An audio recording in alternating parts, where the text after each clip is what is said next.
Hi. ദീപകിന്റെ മരണ വാർത്ത ഇന്ന് സോഷ്യൽ മീഡിയയിൽ ചർച്ച ചെയ്തുകൊണ്ടിരിക്കുകയാണ്. മാനസിക സമ്മർദ്ദം മൂലം ജീവൻ നഷ്ടപ്പെടുത്തിയ ദീപകിൻ്റെത് വെറും ഒരു മരണമാണോ, അതോ അതൊരു കൊലപാതകമാണോ? വർഷങ്ങൾക്ക് മുമ്പ് പ്രവാചകൻ സല്ലല്ലാഹു അലൈഹി വസല്ലമ തങ്ങളും സ്വഹാബത്തും ആയിഷ ബീവിയും കൂടി യുദ്ധം കഴിഞ്ഞ് നാട്ടിലേക്ക് തിരിച്ചു വരുന്നതിനിടയിൽ വിശ്രമത്തിന് വേണ്ടി ഒരു വഴിയിൽ ഇറങ്ങുന്നുണ്ട്. തൻ്റെ ആവശ്യങ്ങൾ നിറവേറ്റാൻ വേണ്ടിയിട്ട് ആയിഷ ബീവി പോവുകയും തിരിച്ചു വരുമ്പോൾ നഷ്ടപ്പെട്ടു പോയ തൻ്റെ മാല അന്വേഷിച്ച് വീണ്ടും പോവുകയാണ്. തൻ്റെ മാലയുമായിട്ട് വരുമ്പോൾ കൂടെയുള്ളവർ ആയിഷ ബീവി കൂടെ ഉണ്ട് എന്ന വിശ്വാസത്തോട് കൂടിയിട്ട് അവിടെ നിന്ന് പോവുകയാണ്, നാട്ടിലെത്തുകയാണ്. ആരുമില്ലാത്ത ആ നാട്ടില് ആയിഷ ബീവി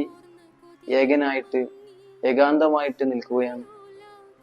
സങ്കടത്തോടു കൂടി നിൽക്കുന്ന ആയിഷ ബീവിയെ സഫ്വാൻ റളിയല്ലാഹു അൻഹു കാണുകയും ആളെ മനസ്സിലാക്കുകയും നാട്ടിലെത്തിക്കുകയും ചെയ്യുകയാണ്. ആയിഷ ബീവി നാട്ടിലെത്തി. പക്ഷേ കണ്ടവരും കേട്ടവരും പറഞ്ഞു പരത്തിയത് മറ്റൊരു കഥയായിരുന്നു. സഫ്വാൻ റളിയല്ലാഹുവിന്റെ കൂടെ ആയിഷ ബീവിയുടെ ആ യാത്ര പല രീതികളിലും നാട്ടിൽ പ്രചരിപ്പിച്ചു കൊണ്ടിരുന്നു. ഒടുവിൽ പ്രവാചകന്റെ അടുത്തെത്തുകയും പ്രവാചകൻക്ക് പോലും അതിൽ സങ്കടം ഉണ്ടാക്കുകയും ആയിഷ ബീവിയോട് സങ്കടത്തോടു കൂടി പെരുമാറുന്ന ഒരു ചരിത്രം നമ്മളെല്ലാം കേട്ടതാണ്. ആ കാലത്ത് മനുഷ്യന്മാർ പറഞ്ഞു പരത്തിയ കുറ്റപ്പെടുത്തലുകള് പ്രവാചകനിൽ പോലും സംശയം ഉളവാക്കിയിട്ടുണ്ടെങ്കിൽ ഇന്നത്തെ കാലത്ത് നമ്മൾ ഇറക്കുന്ന ഓരോ ഗോസിപ്പുകളും എത്രയോ വലുതാണ് എന്നുള്ള കാര്യത്തിൽ ഒരു സംശയവുമില്ല. ഇവിടെയാണ് പ്രവാചകന്റെ ഹദീസ് നമ്മളെ പഠിപ്പിക്കുന്നത്. ഇയാക്കും വലൊന്ന, തെറ്റിദ്ധാരണയെ നിങ്ങൾ സൂക്ഷിക്കണം. നമ്മൾ കേൾക്കുന്നതെല്ലാം സത്യമാണ് എന്ന് വിശ്വസിക്കുന്നതിന് പകരം എന്താണ് സത്യമെന്ന് നമ്മൾ തിരിച്ചറിയണം, മനസ്സിലാക്കണം. കഴിഞ്ഞ ദിവസം ദീപക് മരണപ്പെട്ടു, ആത്മഹത്യ ചെയ്തു. എന്തിനു വേണ്ടി? ഒരു സ്ത്രീക്ക് അനുഭവപ്പെട്ട പ്രയാസം സോഷ്യൽ മീഡിയയിൽ ഷെയർ ചെയ്യുകയാണ്. അത് സത്യമാണോ കള്ളമാണോ എന്ന് പോലും പലരും അന്വേഷിക്കാൻ നിന്നിട്ടില്ല. ദീപകിനെ പലരും കുറ്റപ്പെടുത്തി, പലരും കളിയാക്കി.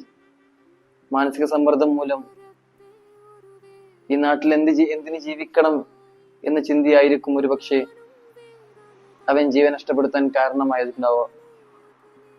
പക്ഷേ നമ്മൾ ചിന്തിക്കേണ്ട മറ്റൊരു വിഷയമുണ്ട്. നീതി നടപ്പാക്കുന്നത് സോഷ്യൽ മീഡിയ ആണോ? സോഷ്യൽ മീഡിയയിൽ ഷെയർ ചെയ്യുന്നത് മൂലം നമുക്ക് നീതി ലഭിക്കുന്നുണ്ടോ? 1000 കുറ്റവാളികൾ ശിക്ഷിക്കപ്പെട്ടാലും ഒരു നിരപരാധി പോലും ശിക്ഷിക്കപ്പെടരുത് എന്നാണ്. പക്ഷേ 1000 കുറ്റവാളികൾ കാരണം പല നിരപരാധികളും ശിക്ഷിക്കപ്പെട്ടുകൊണ്ടിരിക്കുകയാണ്. പലർക്കും കിട്ടേണ്ട നീതി നഷ്ടപ്പെട്ടുകൊണ്ടിരിക്കുകയാണ്. കഴിഞ്ഞ ദിവസം ബസ് യാത്രയിൽ വെച്ച് ആ സ്ത്രീ പ്രദർശിപ്പിച്ച വീഡിയോ ഒരു മനുഷ്യനെ വേദനിപ്പിച്ച വേദന, സങ്കടപ്പെടുത്തിയ സങ്കടം എത്രത്തോളമാണ്.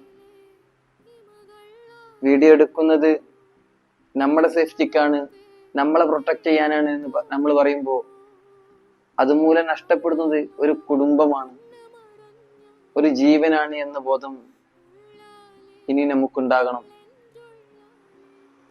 കേൾക്കുന്നതെല്ലാം സത്യങ്ങളല്ല, സത്യമെന്ത് എന്ന് തിരിച്ചറിയാനുള്ള ബോധം ഇനിയും നമുക്കുണ്ടായിട്ടില്ല എങ്കിൽ ദീപകിനെ പോലെ ഒരുപാട് മനുഷ്യര് ഇനിയും നമുക്ക് മുമ്പിൽ ജീവൻ നഷ്ടപ്പെടുത്തും. കണ്ടു നിൽക്കാന്നല്ലാതെ സങ്കടപ്പെടാന്നല്ലാതെ ഒന്നും നമുക്കിനിയും ചെയ്യാൻ സാധിക്കില്ല. അറിയണം, മനസ്സിലാക്കണം എന്താണ് സത്യം, എന്താണ് കള്ളം. സോഷ്യൽ മീഡിയ ഉപയോഗിക്കുന്ന നമ്മള്, റീല് കാണുന്ന നമ്മള് റീലാണ് റിയാലിറ്റി എന്ന് ചിന്തിച്ചു പോകരുത്. ഓരോ റീലിനും അവരനുഭവിക്കുന്ന വേദനകളുണ്ട്. അവരുടെ കുടുംബം, ഭാര്യ, മക്കൾ അവരനുഭവിക്കുന്ന വേദനകളുണ്ട്. ഇനിയും തിരിച്ചറിഞ്ഞിട്ടില്ല എങ്കിൽ ഇനിയും ഒരുപാട് പേർ ജീവൻ നഷ്ടപ്പെടുത്തിയേക്കാം. നമ്മൾ നന്നായാലേ ലോകം നന്നാവൂ എന്നൊരു ചൊല്ലുണ്ട്. ഈ ലോകം നന്നാവണമെങ്കിൽ ആ ചൊല്ല് നിലനിൽക്കണം. നമ്മൾ ഓരോരുത്തരും മാറേണ്ടതുണ്ട്.